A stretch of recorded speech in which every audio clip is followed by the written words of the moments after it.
جمعیت علماء اسلام کے سربراہ مولانا فضل الرحمان اس وقت وفد کے ہمراہ افغانستان میں موجود ہیں، جہاں وہ مختلف ملاقاتیں کریں گے۔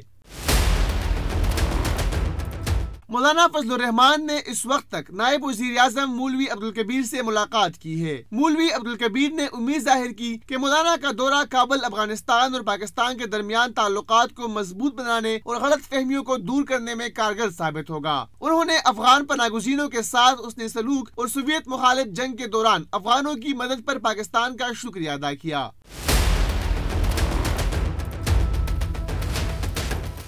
افغان نائب وزیر اعظم نے مزید کہا کہ مولانا فضل الرحمان اور ان کے وفد کو یقین دلاتے ہیں کہ وہ خطے میں امن و استحکام چاہتے ہیں، کسی کو افغانستان کی سرزمین کسی کے خلاف استعمال کرنے کی اجازت نہیں دیں گے۔